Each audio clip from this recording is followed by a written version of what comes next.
Hello, ladies and gentlemen. For the people that are on YouTube, we are going to do a deep dive into G2 versus Fnatic.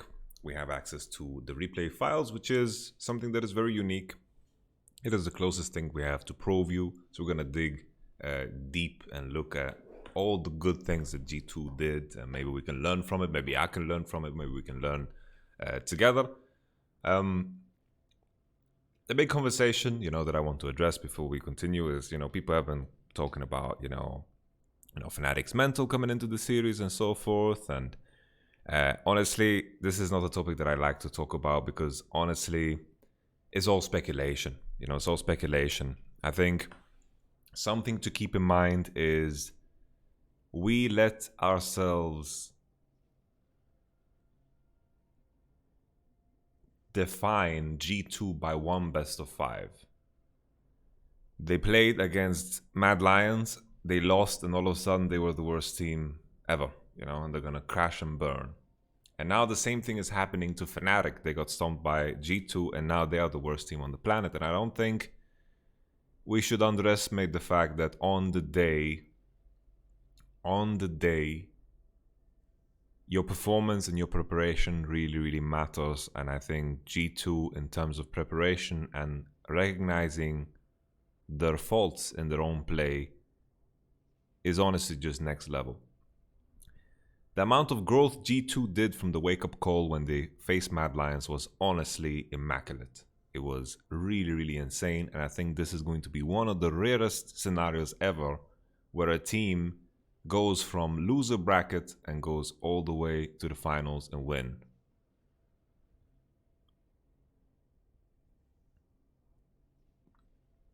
Excuse me, I think G2 are the best team ever and Fnatic are probably not even as good as C9. I came here for the hot takes. Well, all in all, I still think we should give Fnatic where credit is due, I think they did very, very good this split, and the last best of 5 was unfortunate, and I think they did play worse than usual, but I think the key difference was preparation, and Fnatic's draft were in disarray. So let's begin there. Let's take a look at the first ban. First ban, Kalista. What does this mean? Fnatic first banning Kalista, especially after G2's previous day when they showed that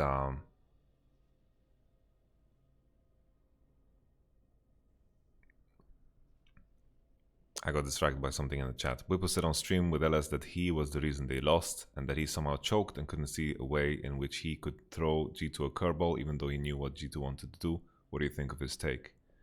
Well, a good player takes responsibility for the losses, Whippo definitely didn't perform well in comparison to his standards. This was probably some of the worst games he played all split. But it is what it is, I don't want people, I'm not going to go through every single interview and every single stream of every Fnatic player to give you guys the mental read of Fnatic. I'm not in the business of that. I'm in the business of hard, stone cold analysis. So let's begin there. I'm going to begin to ignore questions that is whatever. Kalista. Kalista ban, Fnatic, don't play it. Don't play it top, don't play it bot. And G2 showed the day before, that they indeed played bottom, which was a massive strength, and Caps did well. A crazy thing about Caps and the journey here, look at Caps. Kalista Caps. G2 Misfortune. This was Ezreal. Caps Vayne. Caps Misfortune. Caps Varus, didn't look that great. Caps Aphelios. Caps Ezreal. What is this Champion Ocean, guys? What's this Champion Ocean? It's insane. It's insane. We were just right there. Anyway, the reason I wanted to highlight the Kalista ban is that they come into this best of 5 with a weakness that they have to ban Kalista on both sides, right? This will limit the flexibility. Usually when you come into a best of 5, you want to be in a position where a champion that you don't play, you want to be able to play well into it, or something. You want to have a plan into it. And banning Kalista and committing to it from the get-go, they want to ban it permanently, is a worrisome thing because Syndra is in the same boat. Syndra is mid bots flex, right? Kalista, Syndra being out, these are solidified as Fnatic's bans. Doesn't Reckless play all those too? Well, I haven't seen him play Syndra, and Kalista is a champion that requires a lot of practice. And I know that Reckless played it historically, but it's not something they showed recently, right? So these two are set bans already. Set bans. Wild Turtle, thank you very much, Wild Turtle CN, for the subscription. Yuumi ban as well. Yuumi was something that G2 showed that they are very high prior on, and it's not something that Fnatic should be good at executing because they are very reliant on how much impact, of course, Hylissang can have as a player. If I would define Fnatic's playstyle, it would be heavy engage. They are very good at spreading pressure when they have lanes to get pressure through. When they have multiple lanes to pressure through, I think the laners are very good at playing weak side, even in positions where you could have potential aggression. And Fnatic in this draft, for example, didn't have any teeth. You know, they become very predictable in this draft. Any type of aggression that's going to happen is going to be through topside, through the Sylas and the Lee Sin. So Janko's decision making here is very easy. He's not in the position where he needs to do anything aggressive because they're going to outscale. Fnatic, I think when they have powerful lanes, strong lanes, they get the advantage. They are so good at spreading that pressure. I think Bwipo, when he has a lead, is super good at spreading pressure. When their bot lane is at a lead, Hylissang is so good at spreading pressure. They are very good at using misfortune and so forth, and I think this is the biggest strength. And usually they draft heavy engage, which is in previous metas could be something that is a problem, right? When a team is very reliant on engage, but in the current meta, there is a lot of fights around Drake, there is a lot of space to fight for, the way the map changes gives you more opportunities to engage, right? With more bushes, with more walls. Infernal Drake sometimes, Infernal Soul can make it more difficult sometimes, but this is how I would view Fnatic, that they draft heavy engage, especially on, Hylissang and Bwipo. So 3 set bans. These are bans that are kind of set in stone from the get-go, right? So I think this is a weakness, right? This is a weakness. And I think this is something that we could have foreseen. We could have foreseen that Kalista is out, Syndra is out, and then Yuumi is, depending on how you view it.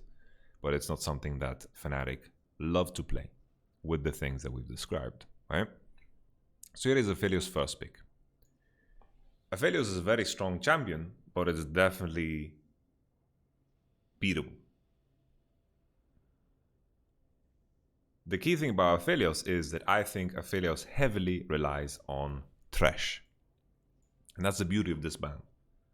It heavily relies on Thresh, but the key thing about Thresh is if Aphelios gets locked in and enemy picks Thresh, at least you'll have a fine matchup for Tahm Kench.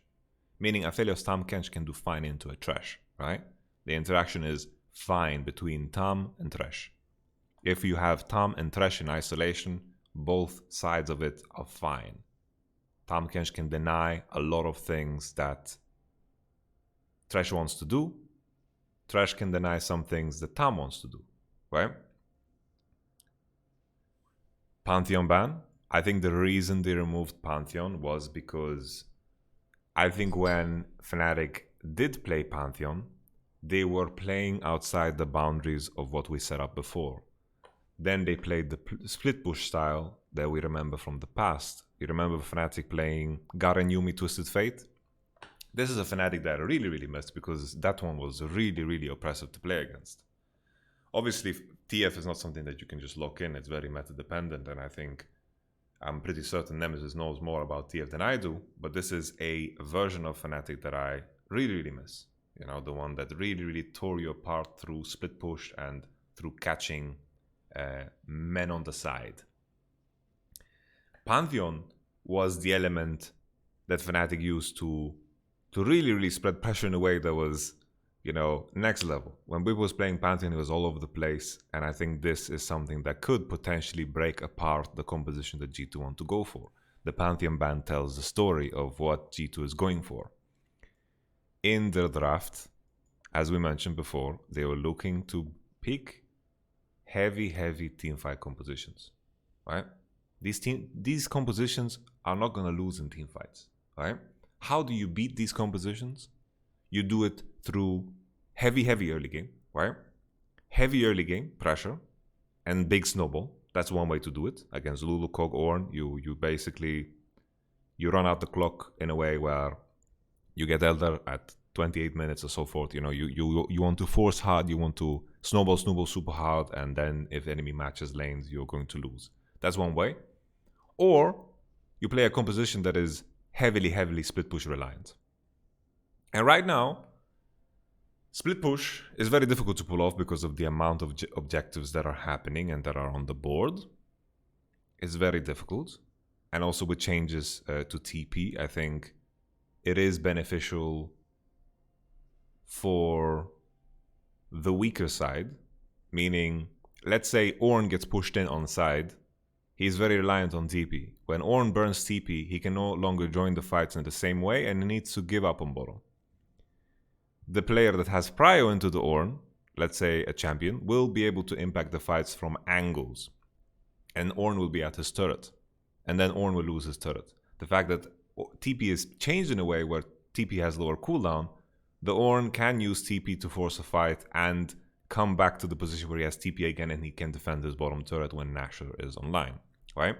So definitely split push is much harder now, but this is how historically people would address a composition like this. But this is not something that Fnatic like to play, and Pantheon paints the story of the tools they want to remove from Fnatic from the get-go, you know? Pantheon removed, Senna removed. Senna was something that caused a lot of headache for Origin. First time they played against it, they didn't even ban it. You know, they played against Zilean, Senna twice. Which is funny because Fnatic made the same mistake that Origin did, but that comes into the second game, right? When I say they made the same mistake as Origin did, meaning they pretty much went into the same draft twice, thinking there was an issue in their gameplay. Anyhow, Thresh ban is just so key. Thresh needs to be in the game for Aphelios to function better. Can Taliyah be a replacement for Pantheon? Not the same way. Pantheon is better, stronger early, physical damage as well. It's not the same. Pantheon's ultimate is also better because he teleports. Let Lulu open was a huge mistake. That's where you're wrong. You might think so, but the mistake is picking Tam. Would it matter if they had Lulu or Janna or Nami? It would all be the same. So it's not about banning Lulu, it's about not picking Tam. Anyhow, Thresh ban makes Aphelios worse. And we know as a champion, Aphelios is very powerful. Very powerful, but he has a clear weakness. Thresh compensates for that weakness. Thresh compensates for the weakness of many champions that don't have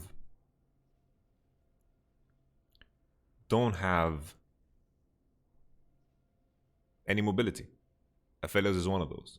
Aphelios has a lot of raw power, but you can draft compositions that he struggles against, right?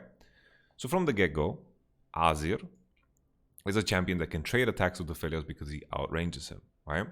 As Azir can also, if I remember correctly, he can kill Aphelios turrets with his W. I might be wrong on that. I'm trying to remember, but I could be wrong. Maybe someone in the chat can confirm. I think Azir can kill Aphelios turrets with his W. Jarvan also very good against Aphelios. Jarvan goes up in value when Thresh is out, right? Azir, very strong blind pick.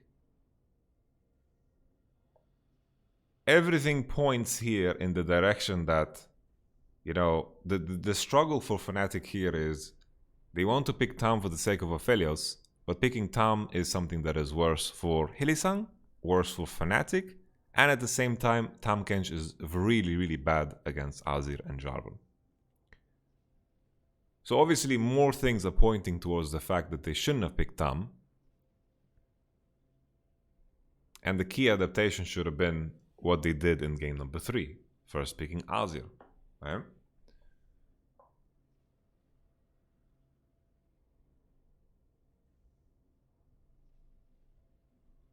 So already from the get-go, Jarvan value flies through the roof with Thresh ban, and Aphelios is not stonks when Thresh is out.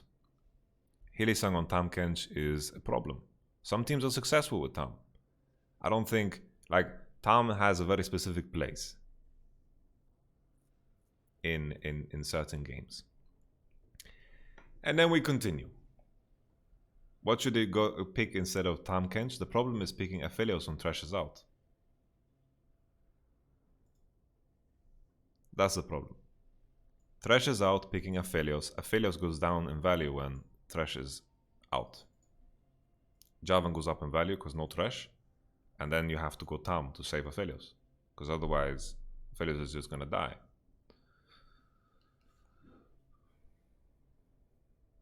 The tricky part here for Fnatic is if they give Aphelios, G2 can play multiple styles. G2 can play on sides. They don't need to play, as we mentioned before, only through team fighting. Fnatic, G2 have shown us that they can play many different styles. And this is where the struggle comes in. First pick Aphelios or give Aphelios. Right? Anyway, we've covered this, we've covered this. Azir blind pick is super good. I think the hardest champions to play against for Azir are assassins. Hardest champions for Azir to play against are assassin or very, very long range poke. So we've seen in the past what is good into Azir. We've seen Zoe, we've seen Varus, Xerath has some sense of success, but Azir definitely playable for Azir. We've seen Zed, we've seen LeBlanc,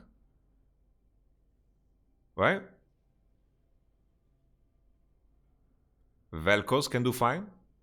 Like, I wouldn't say that Xerath Vel'Koz are hard counters. Ziggs is also fine, right? But the best champions for me, in my opinion, to pick into Azir is, like, especially if you're picking Tahm, then you want to play like Echo, you want to play LeBlanc. Nemesis had to play LeBlanc, he's good on that pick. Well, I haven't seen Nemesis play LeBlanc at all. I haven't seen Nemesis play LeBlanc at all. Because if you want to commit into Tahm Kench, you need to commit into a composition that is going to fight on side.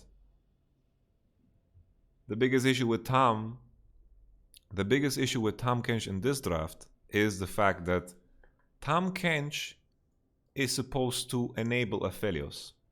But enabling Aphelios against Lulu Kog is completely pointless. Because Lulu Kog will always outtrade Aphelios, and Tahm Kench doesn't provide anything offensive besides a slow, right?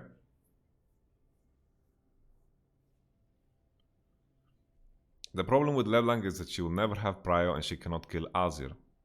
That's not how the matchup works.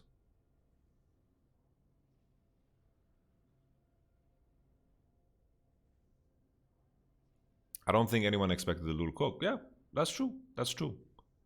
I don't think anyone expected Lulu Kog either. That's for sure true. But here we get to be Captain Hindsight. We definitely get to be Captain Hindsight, and the bottom line is just picking Tahm is weird for Fnatic. It doesn't fit for Fnatic. They played Tahm Kench in regular season, and it's odd.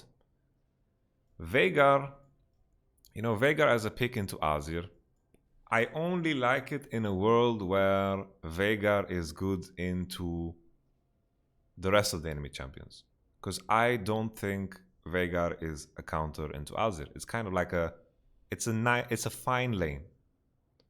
Veigar can still get ganked in this lane. Veigar can still get ganked against Azir.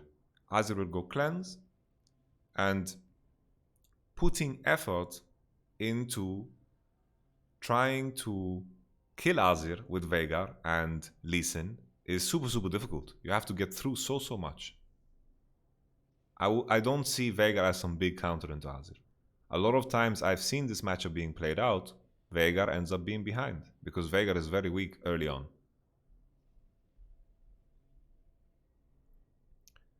I don't think LB is so good into Azir. She has Prio, but she gets Giga outscaled and most mids consider it playable for Azir, so what's the really point of LeBlanc?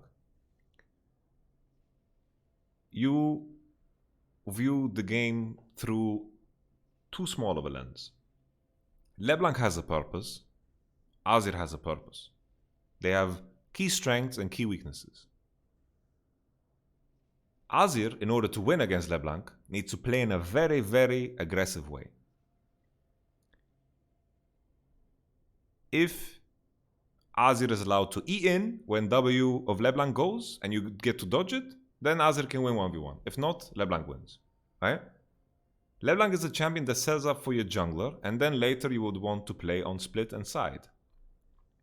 Azir excels at controlling mid and controlling fights, and he's probably the strongest control mage in the game, by far, right? So by definition, control mage, he controls space, and he's very, very good at controlling fights. LeBlanc serves a bigger purpose than Azir gets outscaled or Azir scale better. No, there's more levels to the game.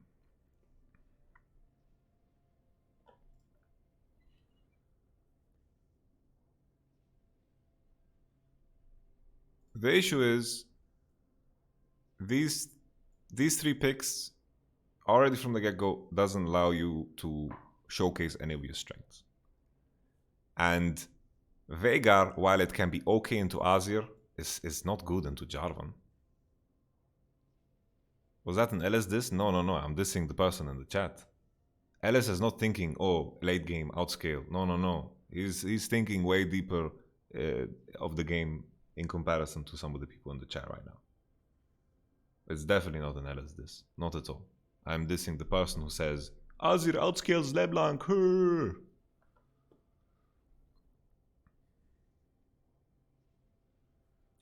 So we continue. The only thing you see is Azir, Jarvan, you lock in Veigar. Jarvan has value into it. And this Ornn lock-in is sublime. Because from the get-go, what do you see here? What do you see? Aphelios, Tahm Kench, Veigar are not in a position to pressure the game in a way where we're not going to reach a point in time where Ornn is going to begin to build items. The weakness of Ornn is that the items he's going to build happen quite late. Right? 13 minutes, not 30 minutes, level 13 and onward. Right? But Veigar, Tahm Kench, Aphelios can't accelerate the game fast enough in order to not make that relevant. So Ornn, very good into all three. Just, Ornn is a nail in the coffin. Ornn builds his first item on 13, his own.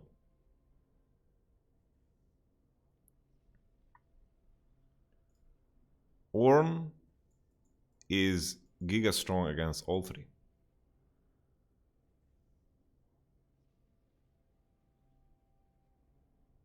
So already in first three, if we don't think about Lulu Kog, G2 already outdrafted. Like pretty hard. What should have been different? I think if anything, it should have been you look to pick Azir, like they did in game 3, and probably G2 would be willing to take the Aphelios because they're willing to play something else. And then I think Ornn, like when Azir is in the game, picking Ornn into it is good, I think. Because you know the way Azir is going to function in the game is that he's going to want to take time. And then probably just flex Set. I think Set should be picked earlier, and then you pick AD champion. You go maybe Ezreal. You know, so you can blind pick something top that goes deeper. I like to pick Ezreal into Aphelios Ornn. Like, we'll give up Prio, but I think it's a worthy sacrifice. Nevertheless, this to me is already won. At any point in time where Aphelios Veigar should be super strong, those same timers, these three are just going to be stronger. And playing Tam against Jarvan, Ornn, Azir is horrible. Playing Veigar against Ornn, Jarvan, very tough. Very tough. Playing Aphelios against Azir, Jarvan, Ornn, very tough. Just really big outdraft from the first three. We go into second wave. Gragas is out. Another champion that might swing teamfights in some kind of way, you know? Set removal for the Ornn. Understandable. Ezreal, Blitzcrank gets banned. Okay. We couldn't predict Lulukog. I couldn't. Fnatic couldn't. It is what it is. They lock in Sylas, which is fine, I think. You see 4 strong ults. 4 relatively strong ults, right? I don't think Sylas is a problem here. I don't think Sylas is bad. And then Lee is like, you know, it's good matchup-wise into Jarvan, but it doesn't solve the problem of the composition that came with the first 3 picks. I don't think there's a world where you can actually solve it in 4-5 with Fnatic. You say that Lee Sin is horrible here, but what jungler isn't?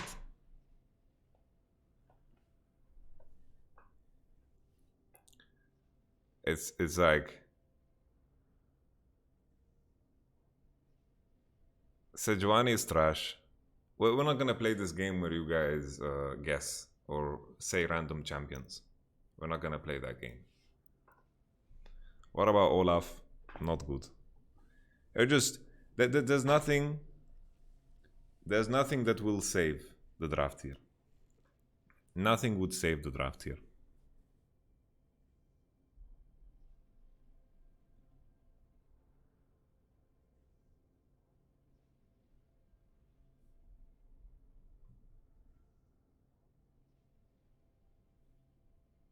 Guys, you can say any champion in the game, but I don't think you can save the draft from this position.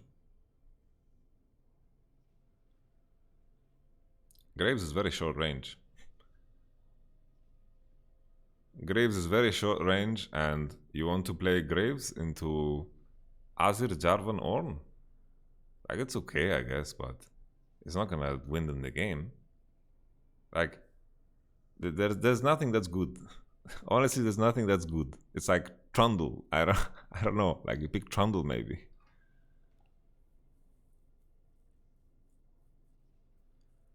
Trundle maybe. Like, Sylas is not bad. I think Sylas is a good pick here. I don't think Sylas is a problem here. Well, guys, you say Kindred, but how do you play Kindred against this? How do you play Kindred into this? You say Diana, but how can you play Diana into this? Nothing is good. Nothing is good. How do you play Kindred into this? This is impossible, guys. It's impossible. It's literally impossible. Like, you want to play Kindred is really troll. Skarner, how do you play Skarner into this? How?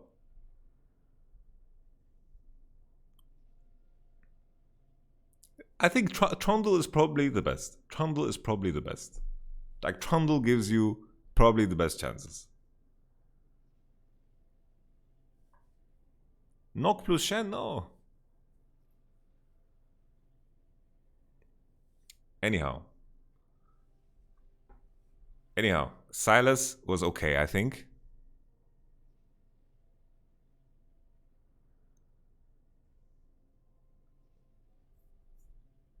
It's just, I just think it's lost here. Like, here it's lost already. With Trundle, they would literally have 0 engages. Well, the game has more levels to it besides, you know, engage.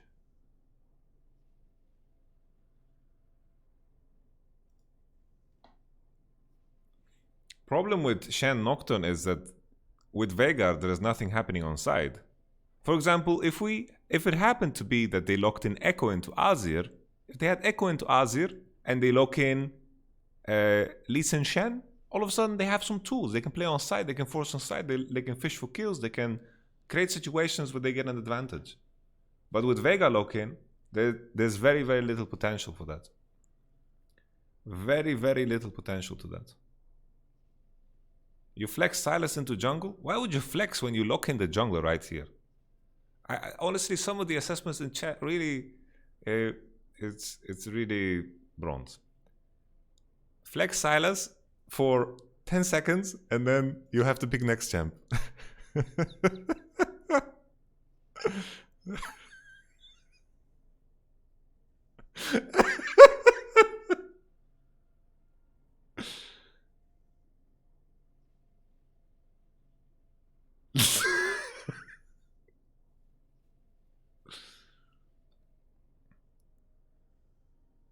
Could they have just do quick open and mental reset? Yeah. Anyway, I'm gonna try to pay attention less to the chat. I think it's better. Never mind. I think picking jungle is super difficult. Like there's issues with Trundle. There is issues with Lee. Like Lee, at least with Sylas, maybe can try to snowball somehow, and this is what they tried to, right? But it just wasn't enough. I think enough about draft. Lulu Kog was brilliant because it's just perfect against Fnatic specifically. Very good in the current meta too. Aphelios is not going to be able to trade ever with Lulu Kog. So the idea is that you want to play on split. How do you beat, thank you very much Alex Fetz, a composition that is so good at team fighting? There's a reason why not every game a draft like this happens, right? In the current meta, this draft is super, super strong. Don't get me wrong. This is a super, super strong draft. And if a team drafted this every single game, they would win a lot of games. But if you play this against an IG, for example, if you play this against an IG, you know, and Rookie and the Shy look at this, okay? Rookie and the Shy look at this. They're going to attack it in a way where they're looking to eat it alive. Eat it alive in a way where they play on split. They're not going to look to play for team fights. Because there's nothing in the world that you can draft that makes your team fight better than their team fight.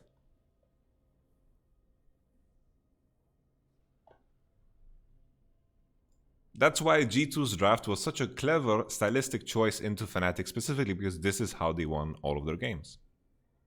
And then I think at the same time Fnatic shot themselves in the foot because they have no options in the early, and this makes their early game very predictable. Right? It's okay, the only thing I wrote was Rookie and the Shy. You guys didn't miss anything.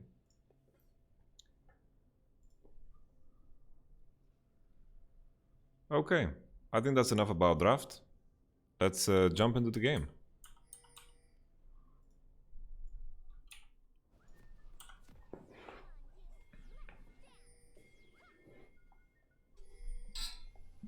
Echo Zac will lose as well.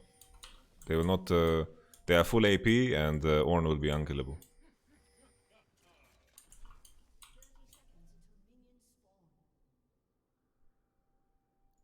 Thank you, Slim. This was cute. Fnatic special. Whip with ease over the wall and then hides. Very nice. So you can take a look for those curious. So here he goes. Ease over the wall. Hides. Waits for the cooldown. They walk up. Hilly Baba got spotted, so this was the mistake. Too thick. Too thick. Too thick. Because maybe they could get a kill here. Maybe they could get a kill if Tam doesn't reveal himself like that.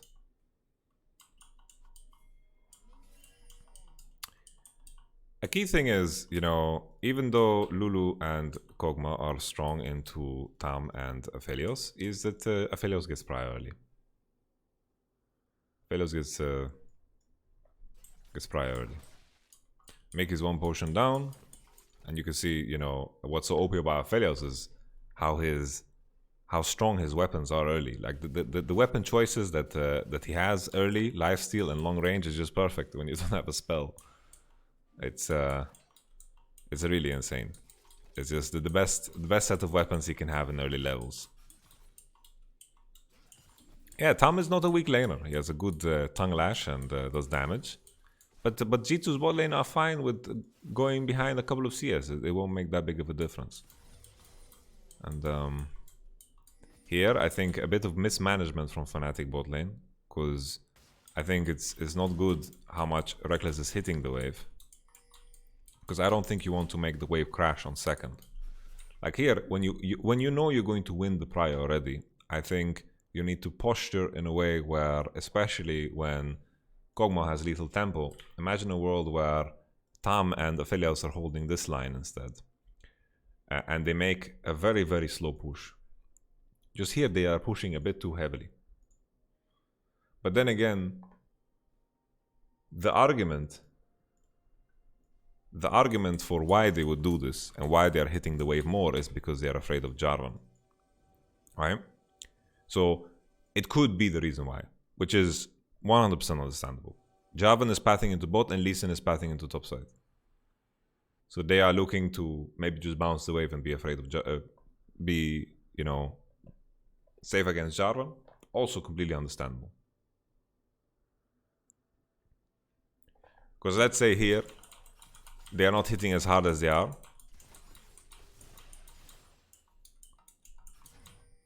He wasn't only last hitting. He auto-attacked a couple of times. Let's say they don't crash this wave and Jarvan comes and this is the wave that they need to crash. It could get dangerous. But maybe Selfmade needed to do 3-camp bottom side into hover and then make the wave crash and then threaten. Because I think the fact that Kog'Maw and Lulu get to catch this wave for free is a bit problematic. You know, for what Aphelios and Tam want to do in this lane. Because yeah, they're not pressured at all, right? They're very happy here. Jarvan is around. Aphelios went for base. And Kog'Maw Lulu, I don't know, they wouldn't be able to push in on time. And Aphelios gets base. Which is a perfect time for it, you know? It's like considering Jarvan is into bottom. Like I said, it's a mistake, but it was the wrong way to phrase it. It was correct in the way that, in line with what Jarvan wanted to do, they played it beautifully because they got the wave to crash, and then they went back and they, of course, dodged the gank. And then Jarvan here, I mean, Aphelios base on the timer where Jarvan is showing on bottom side, or not showing, but hovering into bottom side, and then they're gonna look to freeze here. It's just a question of if Lee Sin pathing into top was the correct judgment. If matching here would be better, and then Aphelios maybe could be, you know, build a bigger advantage. I said it's a mistake from the point of view of how Tam and Aphelios want to play the lane. Like if they play the lane 2v2 and they want to gain advantage 2v2, they want to crash on cannon, right? And they want to crash on cannon, harass under the turret and make it as difficult as possible, and they want to get some kind of HP lead. Because even though, you know, you need to look at the other side of the coin of this so-called cheater recall. In a lot of cases, like here, even this Doran Blade advantage is not big enough for them to win here. So even though, you know, you call it a cheater recall and so forth, in a lot of cases, the enemy team is supposed to have a bigger wave and more XP, right? Because look at this specific situation. You could do a earlier cheater recall, sure, you can. Like especially if you stack 3 waves into the turret. But then the enemy is going to have a XP advantage, and then they're gonna shove a bigger wave into your turret.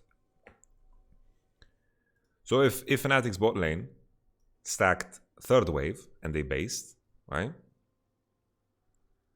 They would have an earlier time to contest and so forth. And go on, right? But here, even with Doran's Blade advantage, they don't win. G2's bot lane is level 3, and they have a bigger wave. So even here, you call it a cheater recall, but G2 have free opportunity to base 2, if they wanted to.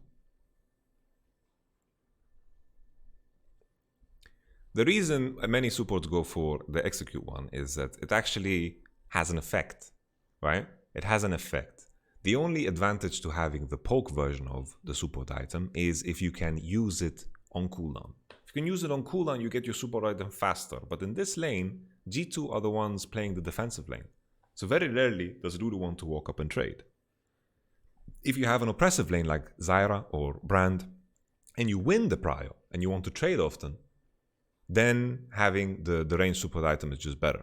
But here, when it comes down to playing defensive and G2 just want to play the scaling game, it's better. Because there is no actual, threat, or there is no position you have to put yourself in to get the gold, right? So then it isn't really a cheater recall? Well, this is the term that's been coined, right? But let's say you cheat a recall and then your jungler is bottom and you can freeze the wave. That's really insane. You win the game. You win the game. You win the game. Game winning. But also, in a world where Fnatic cheat a recall properly, or not, it's wrong to say that they did it wrong in this position because they had nothing to do bottom and they needed to base. It's just that Lee Sin, full clear into top side, base into bottom.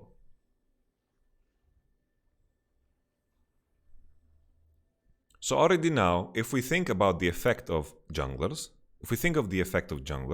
Jankos was very effective in bottom because he forced Fnatic's bot lane to play different. Because this was a choice that Fnatic did. Fnatic chose to path with Lee Sin into top, Fnatic's bot lane crashed on second, and then they went back. How can we get the replay? You can't. Riot privileges. It's not G2 mind control, it's just a choice. This is a choice that you make with your jungler. You're gonna path into top, you're gonna path into top. And then here, G2 can, in fact, base if they want to, right? But then here, Hylissang Smurf. Big Smurf. This is super good. Super good. Manages to cancel the recall, and the Doran's Blade advantage actually matters. It matters here. Very nice. So that recall cost them a lane? No. From the choice of how Lee Sin played it, it was correct to do it. But they did lose a lot of time to gain an advantage. They couldn't use the fact that they have prio, level 1. They couldn't use it for anything. They had to do this because of how Jankos path and how Lee Sin path. They dodged the gank. They managed to get an item. They dodged Jarvan pressure perfectly.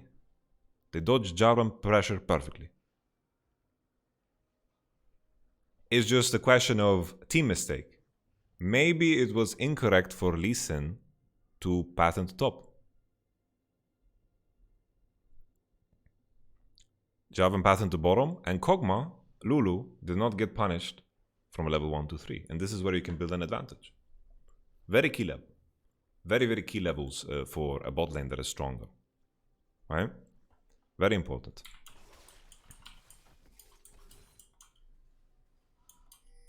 Very nice cancel recall. Fnatic can stack a wave. Lee Sin is in bottom side. They have vision.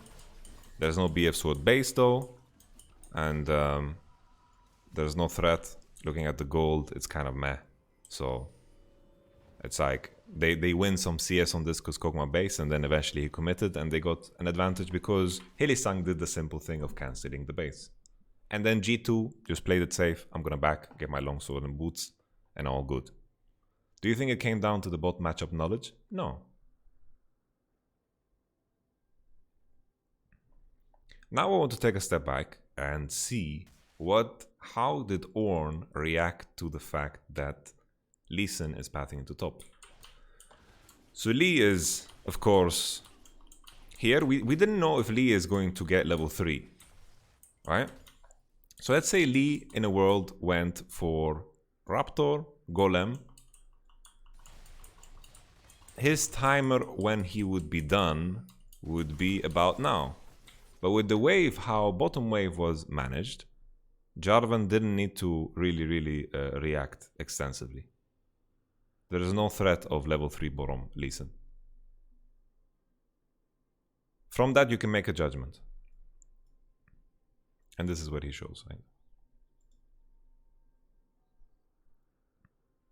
G2 didn't know where Lee started, but the way Fnatic managed bottom wave tells a story. Very rarely we see Lee Sin starts blue, so it makes the probability less so. Level 3 gang into bottom, not really a possibility with how Fnatic managed the wave, because the timer would be now. The timer would be now, right? So right now, there is no fear. There's no fear of level 3 Lee. So what can you judge from this? You can almost safely assume this is going to happen, right? Unless the enemies are monkeys. Sometimes the enemies are monkeys and you can't make a clever assessment. But if you're playing at this level, you can make judgment calls off of how players manage waves. But then there's levels to it, right? There are mind games to it. There are mind games to it. Because sure, it's easy to say and be Captain Heiser and all. Let's say level 3 Lee, he didn't show here, and then he's hiding in the bush. He's sitting here because he's predicting Jarvan, and then let's say Lee Sin did 3 camp, and then he was sitting in this push. Jankos EQ'd over, and then it's GG. No. It's like obviously there are some things that matter that you can read from the game and are almost always true, unless a player is doing something unique out of the ordinary.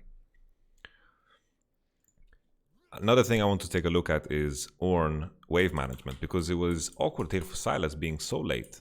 So Sylas has E, which is not a big issue, level 1. I'm not going to say I am I'm not going to pretend that I know this matchup inside out. So Sylas vs Ornn, I don't know exactly how it pans out, so I have to look at it. And maybe we can learn something. Look at this.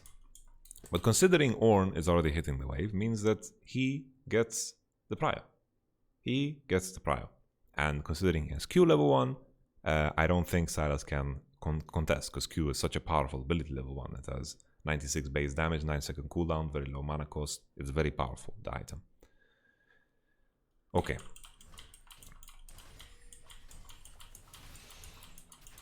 So if we consider the timers, Wunder is pushing. He's pushing pretty hard. He warded already. Whip was trading. And he got smacked on the noodle. Pretty hard. Wunder already warded to, prepare for any type of level 2 gank. And now Wunder got to crash the wave, so he's safe. Wunder got to crash the wave. The wave slow pushes into him, so he's safe. Bwipo was not on the wave level 1, but I think Ornn wins pretty extensively level 1. I think even if Sylas is on the wave, I think Sylas just loses. I think Sylas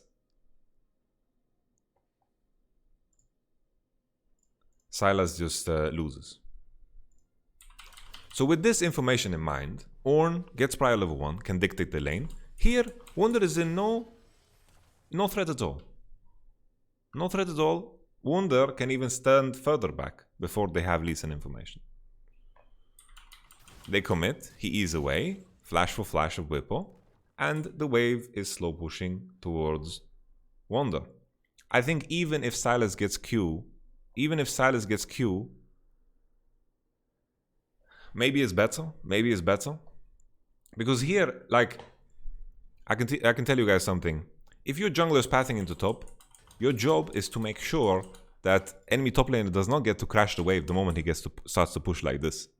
If he starts to push like this, enemy top laner, and your jungler is coming top, he's saying, I'm coming top, you don't want to let him crash. Don't want to let him crash the wave. It's very important. Because the moment he crashes the wave, he has a big window of safety because the wave is slow pushing towards him. He's gonna lose maximum 2-3 CS because the wave is slow pushing towards him. He can be in XP range and be happy.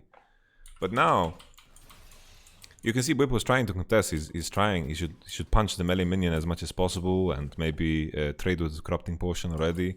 And now the wave is pretty big. Wunder wards pretty early. Here Bwipo tries to trade again. He's trying to make sure that this doesn't happen, right?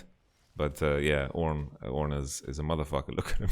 Ornn is 69 AD level 1 and Q is very strong. And Sylas as a champion just doesn't seem to be able to contest. And now Wunder's level 2, of course, because he has the whole minion. And now when the wave is crashing, already it's gone. So always when you're looking at an early game, I can tell you guys this, when you're looking at an early game, the things you need to judge from is, if I path into top, is it actually going to have an impact? You need to almost always path into the lane that has, like, let's say Silas was in dive pressure here. He was in dive pressure and he would be afraid when he pushes out because he's going to get ganked.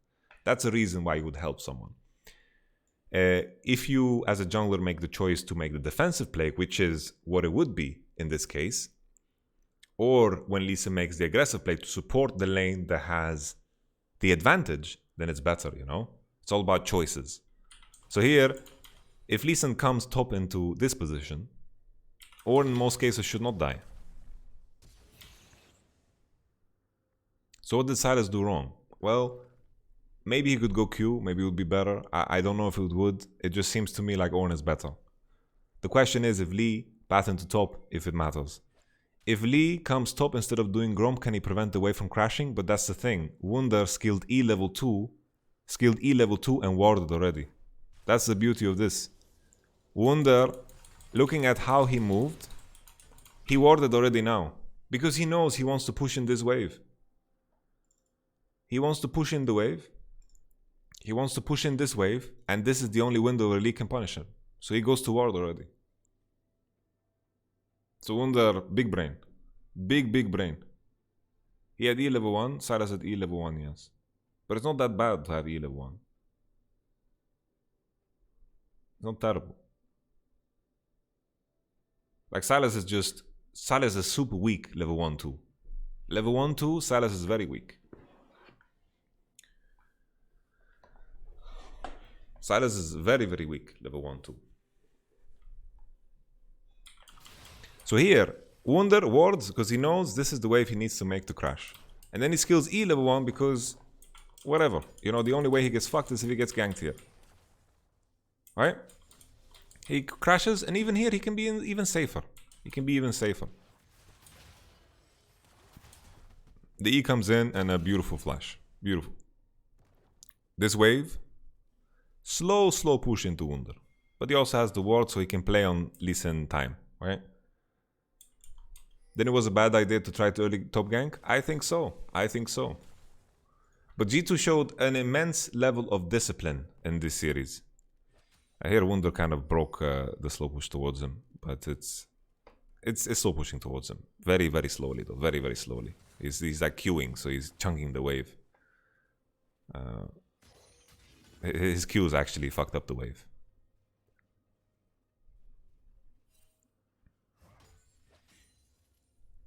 So it's like Lee Sin could potentially regank here. Like Wunder is in danger now. Yeah, Ornn just wins Silas.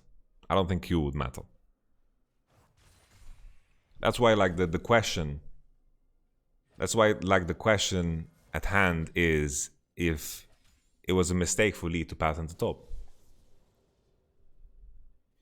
I understand, guys. Please don't get me wrong.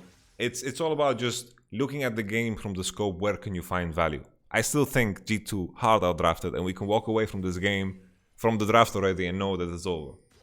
Don't get me wrong. We're just looking at where you could find potential value. What you could see, Wunder is playing kind of awkward. You know, he doesn't want to die, and Boop was farming, and now finally the wave is coming towards him. He wasn't walking up too far because he's afraid of Lee. He has no flash. He doesn't want to die for no reason.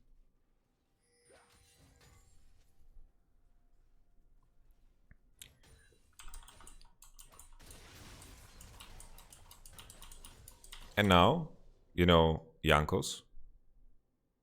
He's still up CS. Yeah, like Silas got so destroyed early levels from 1-2. It was really insane how hard he got destroyed.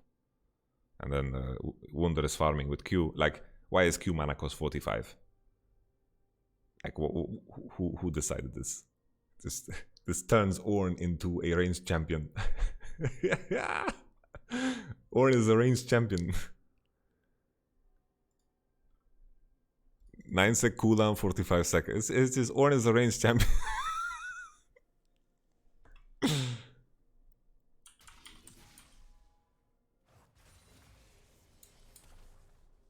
So this was clever. This word was nice. Because there's one way to punish. Wave position is good for Bippo though.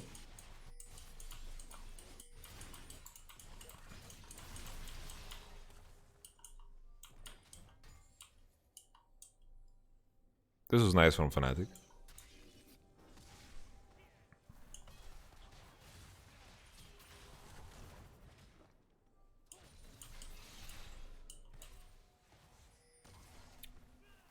This was nice. Here I thought you have to commit Veigar TP. Is what I thought. Because here if you commit Veigar TP, it's the best chance you have to get the game. I just think, keep in mind guys, Fnatic go into this dive, knowing what we know, well, Veigar no mana, brother. He has 900 mana, is Sapphire, Crystal, Dark Seal.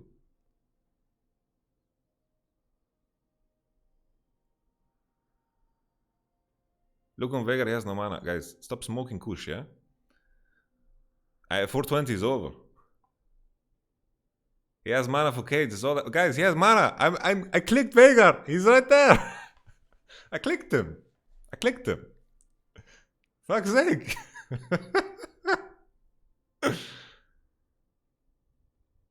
Azir E interrupt TP? It doesn't, but R does. But we know this dive is happening. He also has a corrupting potion. But I'm just thinking, this is the best opportunity to do something. Purse can cancel. Well, Veigar can walk away. Here we know the dive is happening.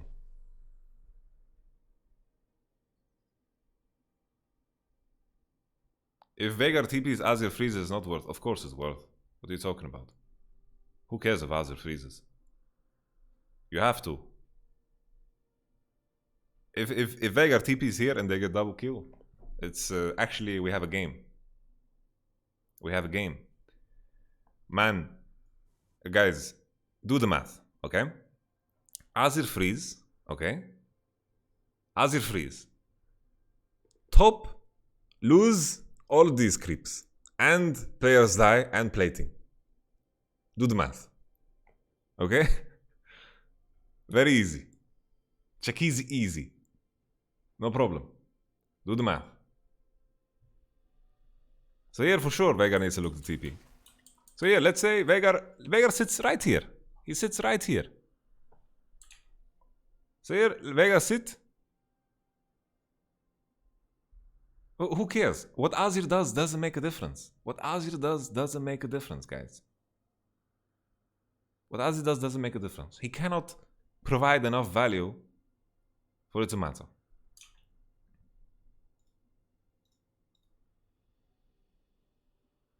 Doesn't matter. Doesn't matter if he freeze, doesn't matter if he push. Doesn't make a difference. Here I think if you commit into this dive, imagine, boom. Veigar starts CP right now.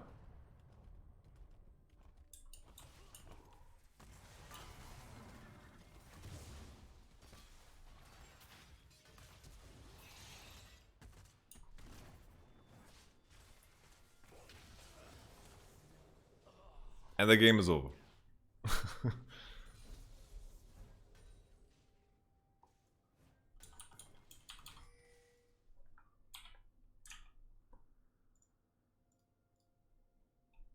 And the game is over.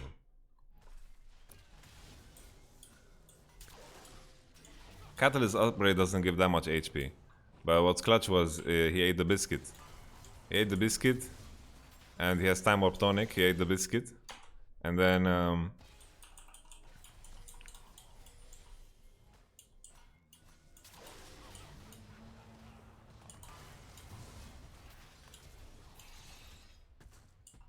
game boom.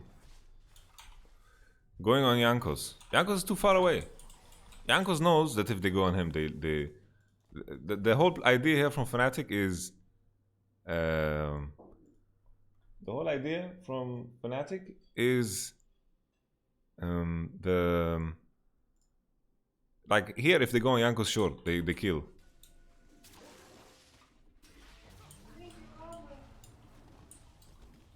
I don't know how you scratch this up being anything other than people forgetting Wunder, because we're trying to look at the game from a bigger perspective than what your small perspective is. Thanks, Elena. The cancel of the Q damage is just really beautiful. I just think this dive, Veigar needs to participate. I think this dive will always be hard to pull off. Sepmate Q getting cancelled here is huge.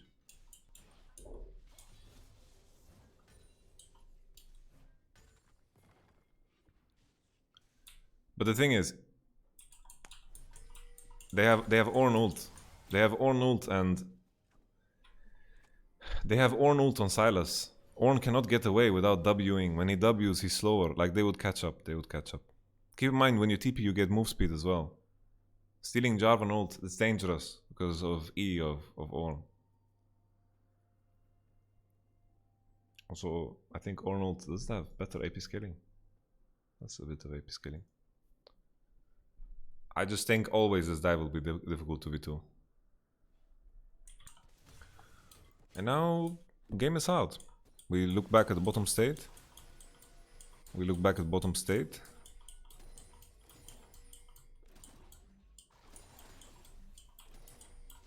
Just Fnatic are pushing in waves, and then when G2 are stacking wave, they are respecting. Here I thought that they were being a bit greedy. Very greedy, in fact. I didn't think this was necessary from G2. They are not on any type of timer. Better TP for bottom. I mean, better TP for Ornn. Wave is better. So Sylas is bleeding super hard out of this. In a world where... Like, in a world... The perfect world here is Sylas don't TP. And that's it. They walk away with a Drake and a kill. And then they would get plating.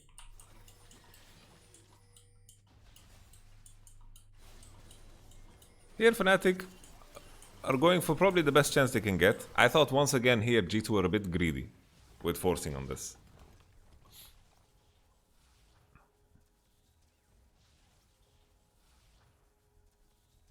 Sylas should have cancelled the TP after the Jankos died, so you can't cancel TP.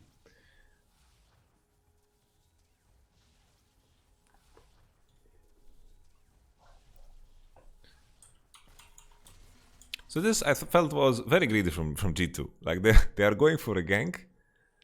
They're going for a gank when Fnatic is sniffing their ass. So this was dangerous. Like G2 played very dangerous.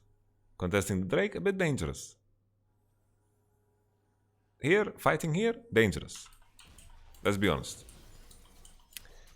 Problem now is Fnatic champions, not so good for dive. But let's take a look. Here, Jarvan already respawned. Already here. Level 5, death timer not that big.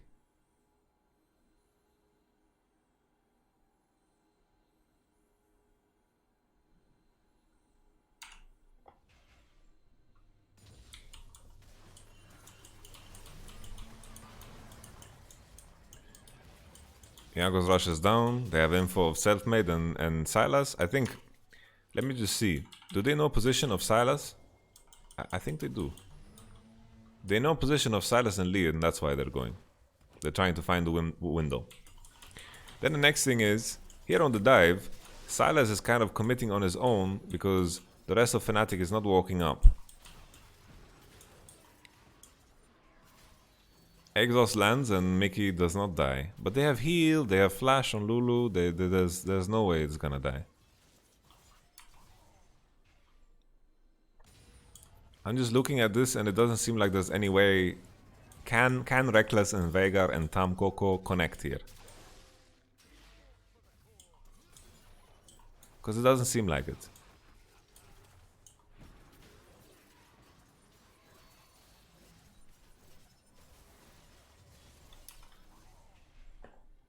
Because like there's a little window here where they outnumber, right? But their champions don't have that much burst. Lee also doesn't have kick. Let's take a look.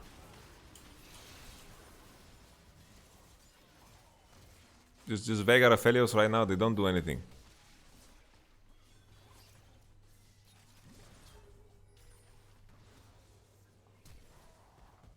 Boom. Actually, I remember that I wanted to see why Azir has no R. Oh yeah, he used R on Drake, I forgot.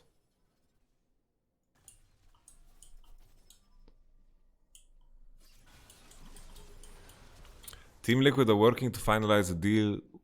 Will send TL Doublelift back to his former team TSM. Wow, that is really, really fucked up for Kobe. Holy moly. Wow.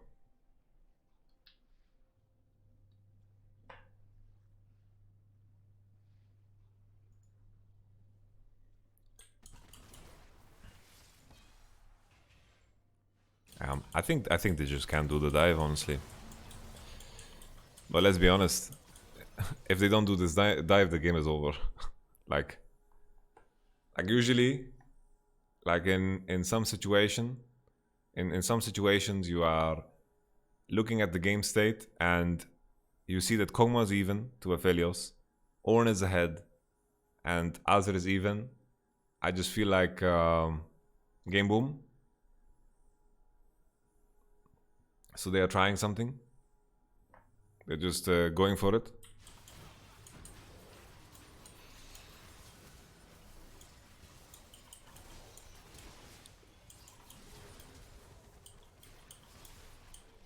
I think they can dive.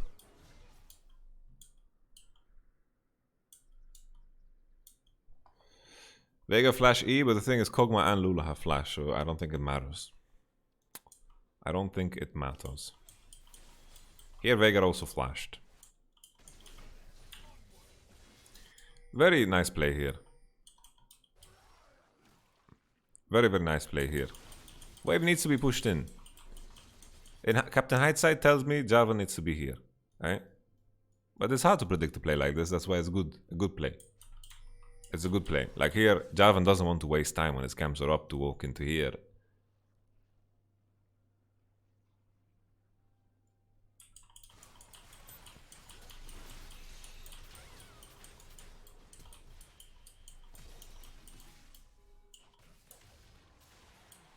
One minion for 6? It wouldn't matter. It wouldn't matter. Hey Vicky, give us your thoughts on the game. Yeah.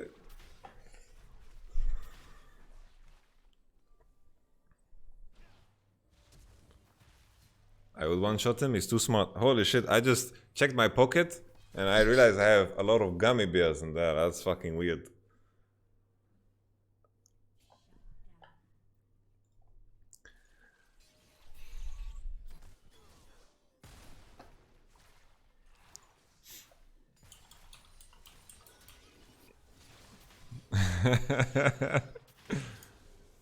Okay. Okay. But this was really, really good for Fnatic. Considering they pre-swap, they're in position for swap, and they kill bot and they get to push out bot. Tempo of G2 bot lane is really, really fucked. Like, Fnatic did some good moves.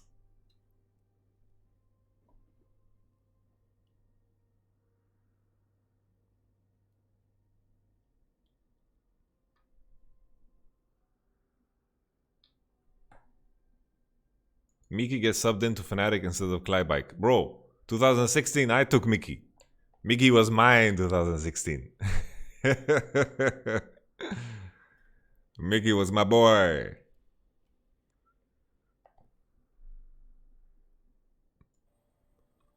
So looking at this situation, beautiful situation for Fnatic. The only problem is this wave from before, because Wunder TP'd and the wave bounced on the turret. But that's okay. That's okay. Considering they get Rift and they get bottom push and G2, Lulu and Kog tempo is really bad. It's pretty neat. It's pretty neat.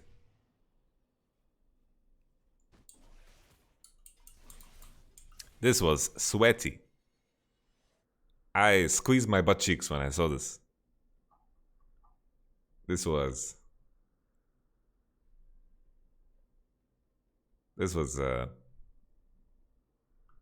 very, very sweaty. Okay, so let's pay attention now to how G2 make their decisions. Because they played a phenomenal game. Both TP down, they are matching wet lanes.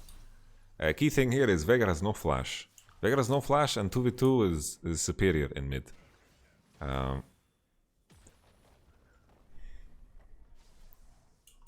Nemesis also don't have blue. Just the fact that Azir has summoners up is game changing. Such a game changer. Sylas shows. Wait, what's Sylas doing here? Yo. Sylas don't give a shit. But okay, they can thread and dive on top. It's interesting. I don't remember this. So I guess the idea is that you can make enemy bottom lose the same wave that Sylas is gonna lose on bottom. So they're splitting the map precisely.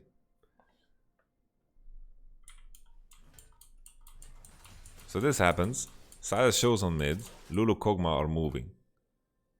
So they are committing into mid and they are splitting the map. Sylas is bleeding like a bumblebee and Ornn is getting ahead. I think fine trade. I like this move from Fnatic. Considering also on top of that they have Rift Herald. They have Rift Herald and splitting the map here is clever. I think good move from Fnatic. I don't think he fucked up.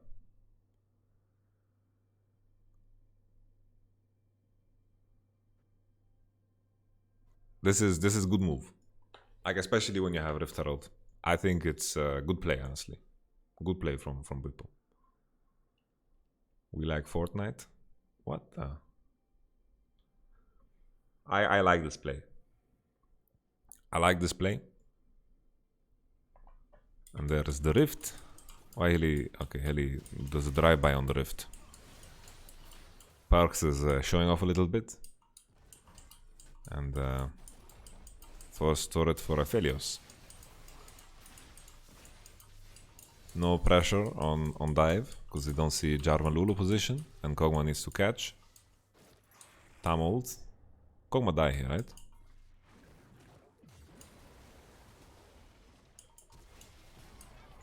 I wonder here if G2 resetting was a mistake. Because I think, if anything, they should reset here already. Because they lose a lot of tempo. Like, they need to hide in fog, because here they are walking up. What are they chasing? Like, what are they actually accomplishing here? If they could recall a bit earlier, maybe it would matter. Azir doesn't want to base.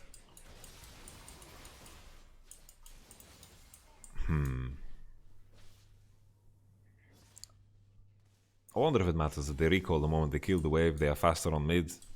But they will still lose the position here. Because Fnatic will take the next wave. I wonder if the play is to, instead of basing, to contest next mid wave, and then after that, like meaning here, you contest this wave, because Kog'Maw doesn't have enough gold for Blade Ruin King anyway. They are basing for Lulu wards, and that's pretty much it. Like if they contest this mid wave and then step into here, maybe it's better. Because here, they give up the prio, and then the play is of course for Kog'Maw to give up, but you don't want to be in a position to give up. So I think it's better for G2 to stay for next wave and then hover and base into this side. So Kog'Maw can actually catch this. It would be better. So Caps dies. Demacia. Ilibaba dies. Yeah, 1-for-1 you take it every time if you are G2.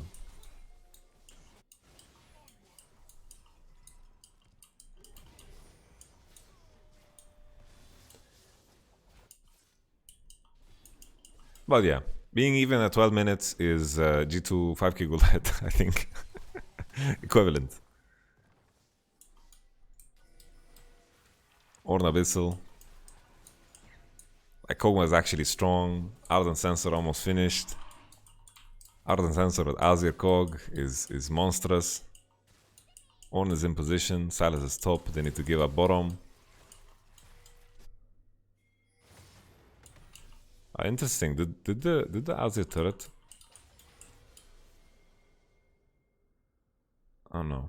It just caused the freeze regardless. Interesting. Because this is slow pushing towards Fnatic, so this is good. The way Bukbo left the wave. But Nemesis dies before.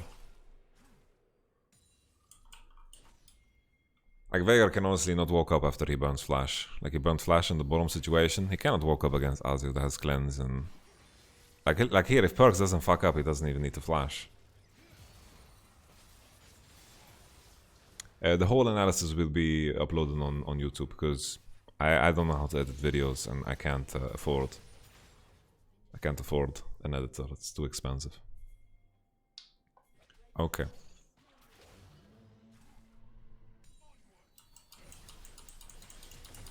Because yeah, Perks mechanically entered, but it's okay. Whippo dies. Whippo wave is good. No Drake for Fnatic. Horn.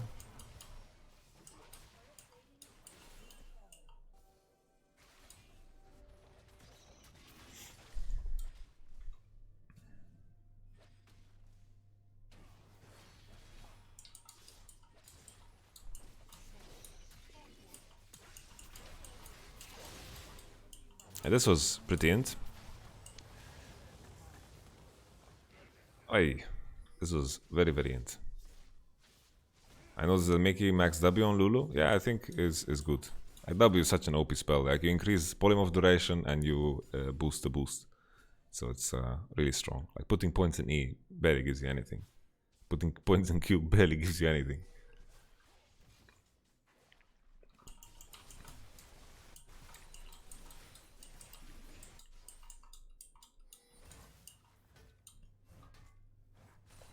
So now, what do Fnatic really do to get back into this game? Azir is too fed, so he's gonna have prior whatever side he goes on. He itemized Mercury, so he's good into Sylas and Veigar. Ornn is also Abyssal, so he wins both sides. Lulu Kog is also super strong, and they're gonna win against Aphelios. So it's kind of GG.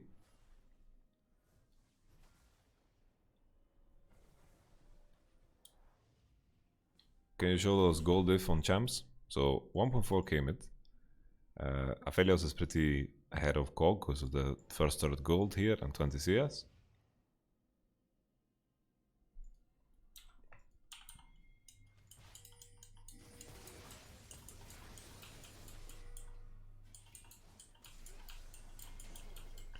G2 super happy to trade side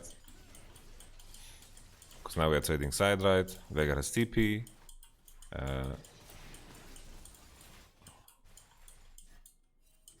Fnatic is ahead on tempo. Fnatic is ahead on tempo and that's why they're giving up, because Veigar has TP, Ornn is matching bottom, and it would mean good time to TP. So good play from Fnatic. Like Fnatic still did some good things. Fnatic still did some good things. They definitely did some good things. I think the key thing is, you know, from the game, what we can learn is how you judge your own early game, you know? Like a big strength of mine when it comes to strategy is, you know, figuring out what you do with your jungler first 5 minutes of the game. I don't know if you looked at Vitality games last year, but the way I push my jungler is in a position where he gets as much as possible. This is, I love doing this. And some junglers cannot handle the pressure, you know? They cannot handle this pressure. Anyway. It is an interesting topic of conversation always. Okay.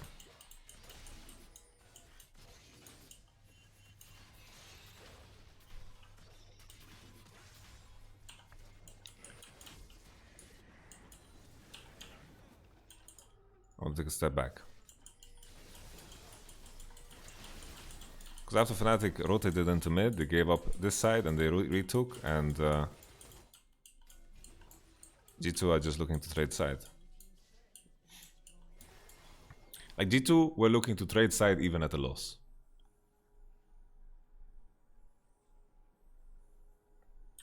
I think that's okay. Like considering the comp they played, they don't need to take any risk. Like maybe they could squeeze more or contest more with the champs that they had, you know, at the points that they were when Ornn and such is strong, but you have a guaranteed victory ahead of yourself. And this is something that Origin was criticized for a lot. But in all honesty, like, I feel bad for criticizing that. How do you zoom out? You put Control Shift Z.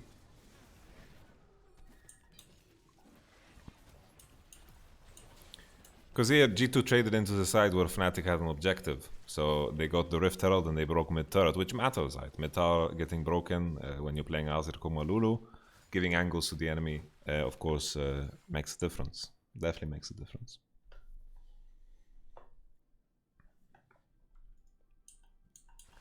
Wunder giving out bottom side. Veigar is showing. They hover into top, into base. A key thing that a lot of pro players do, especially G2 and Fnatic, they are always making sure they are basing in fog. So even here, there is a reality where G2 are staying here and they commit on mid right now, right? There is definitely a world where that happens. That's why basing in fog is so goddamn important, because imagine a world now, Fnatic vision is not existent here. Imagine a world where G2 don't recall and they pressure you and they force on you right here. Right? Veigar was shown on bottom, Sylas is shown on top. There are levels to it, you know? And I think this is what makes G2 mid-game, Fnatic mid-game much better than other teams, is because they cut these things in half. Told it, no vision for Fnatic. It's not about no vision, it's about, you know, being in a position where the map is divided. Sure, maybe if G2 even go here, with their comp, maybe it's the wrong decision because there's TP of Veigar, TP, well, Sylas doesn't have TP actually, so I'm wrong there. But there are, it's not a necessity from G2, but it's something that G2 have showcased in the past. When people want to look for examples of what makes G2 so good, is every time they base in a way where they don't lose tempo because they make enemy question what is going on. So here we have the nail in the coffin. Let's take a look at this from a perspective where there's vision. Mountain Drake spawns and G2 found a better position. This is another thing that G2 did super well. This is not a choke point that you want to fight in. Key thing about Veigar and Azir is that they are both control mages, right? Control mages love it when people go into them. In both scenarios, whichever team decides to cross here is going to lose. Right? Whichever team that is going to cross here is going to get eaten alive. Because the nature of both Aphelios and Veigar, and a lot of champions in this game, are that they prefer when enemies run into you. Even when you think of a champion, the biggest engaged champion in the world, let's say Ornn. Ornn is considered an engaged champion, assassin, whatever, right? But if people are walking into Ornn, he's even happier. It's easy to hit ult, he can use the rest of his abilities, use the rest of his kit. Most champions are happier when you run into them.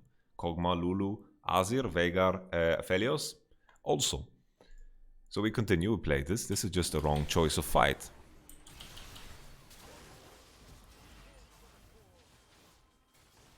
Hilibaba no flash. Like Hilibaba flashed over the wall here. Hilibaba, look at Hilibaba. He flashed. What a fucking maniac. They tried to kill Kog'Maw. Kog'Maw has flash. And Hilibaba dies. Horn.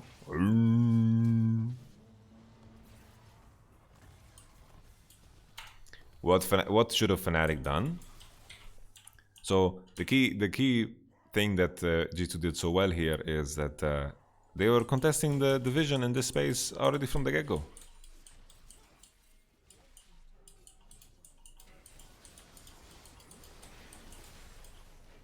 Here, what is the correct decision for Fnatic? They should take control of this space if they want to control Drake. They already pushed G2 out. G2 is already out, right? Probably, most likely they lose fight anyway, considering like the state of Azir and the state of Kog and Lulu, right? But if you want to look at this from a perspective of what can we learn in the case of doing better, most of the time fighting here is just bad. The reason I explained the thing is just the space sucks. You never want to walk through the space. G2 doesn't want to walk through the space, Fnatic doesn't want to walk through the space, and walking through the space is also kind of tricky. So here, you want to take control over this space, this area. This space here is a bad space for Fnatic to fight. They flash onto Caps, Caps has Lulu ultimate and flash, Healy Baba dies, Ornn ult lands, and you hear Lulu walk up too far. Why not take mid tier 2? That's a bit too optimistic. They can't take tier mid 2. They can take control of the Drake space. Taking mid tier 2 is too difficult because from this area, the rotation here still is viable.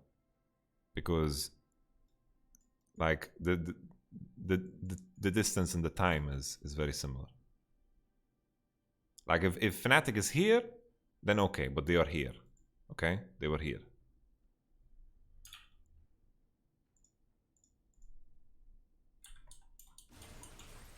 Okay, so now the game is gig over.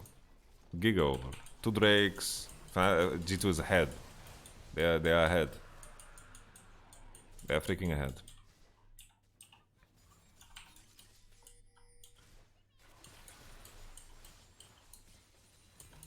So important here when Aziz shows on the wave that like another thing that is key. Another thing that is key is that when you're playing a side lane, and you have your mid team, is that it's important that you only show on the wave the moment the mid wave is down. Say G2 is in fog, they're not gonna show on the wave until Azir is pushed. Azir is calling that he's committing for another wave, and they are not showing on mid. Now Azir, will he be on time for the next mid wave? He's not going to be on time on next mid wave. So this was played kind of awkwardly from G2, but it doesn't matter because they're 5 and they are taking the space with Jarvan and Ornn because they can face check very easy.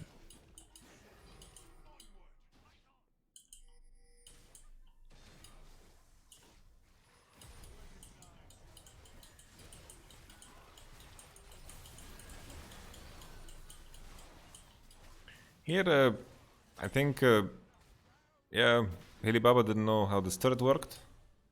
And, oof. Yeah.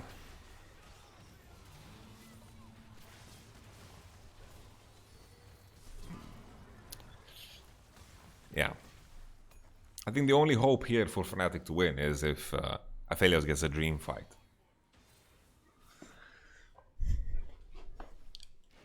And this is not how Aphelios will ever get a dream fight. I just think Fnatic knew it was lost already. I think that's why they just go.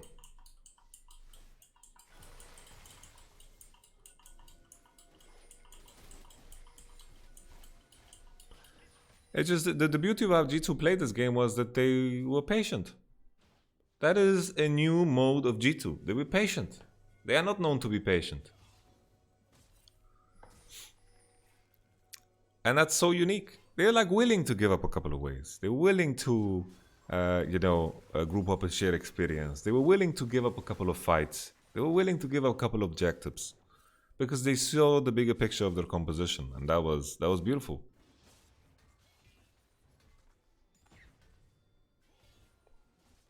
And now this wave position gives Ornn a lot of time to do business. The only blind spot is here, meaning that Fnatic could be in this area. They need to deal with this blind spot. They have 4 wards on Lulu because Mickey has been very good with his base timers, and Ornn is also playing green ward. 2 sweeper, 2 green. That's super cool. That's interesting. Unique choice. Mickey still has ward. They cover the blind spot now. No blind spot. And their Nash is super quick.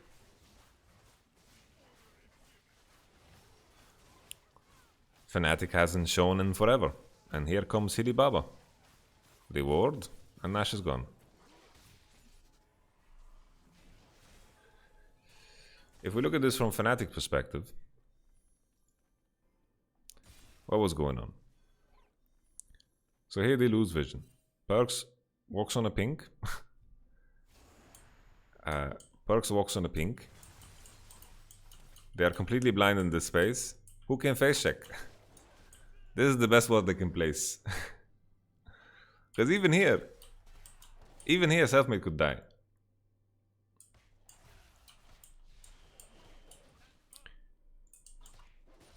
But remember that blind spot we spoke about with G2. Fnatic found that blind spot. And then Nash is dead. let me go further back.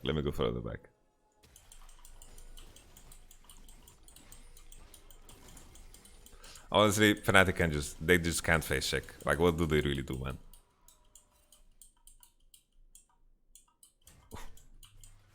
They can't face check.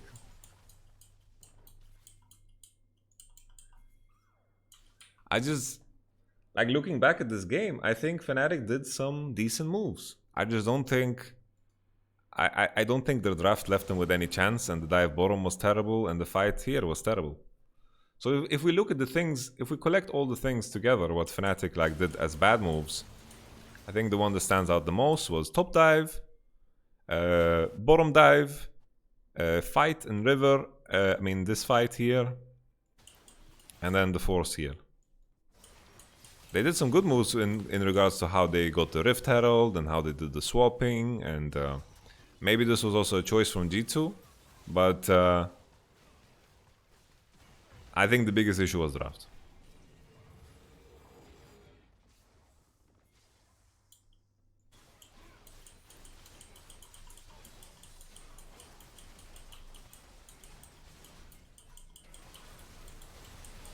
Okay.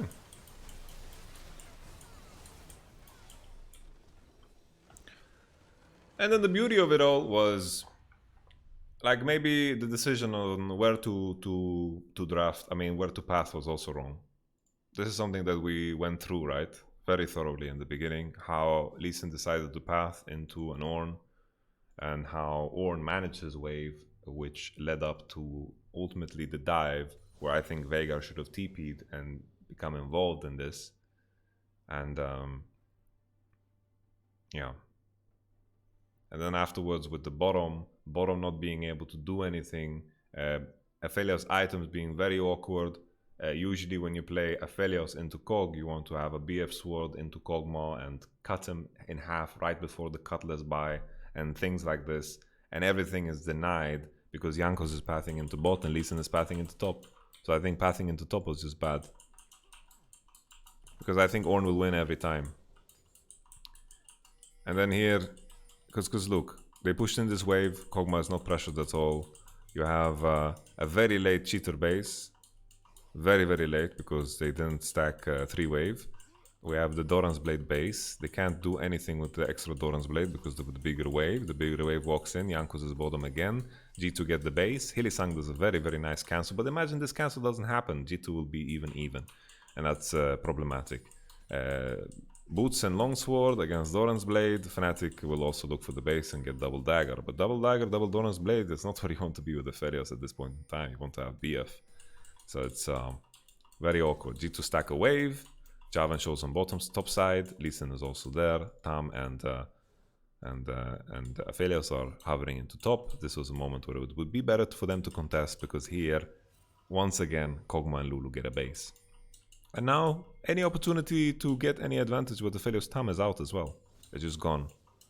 From jungle choice and Fnatic being forced to play very, very safe. They sacrificed so much for mid lane here. But what did it really give?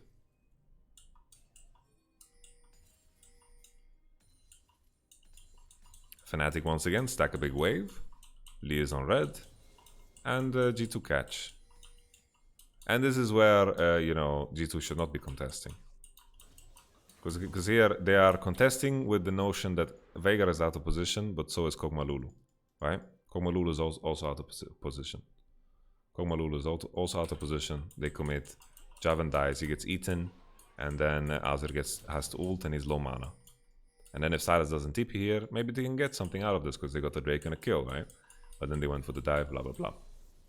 Okay, that's game number 1. Thank you so much for watching, guys. This will be on YouTube. It was a very long review. I hope you guys can learn something from these videos because this is interesting to me.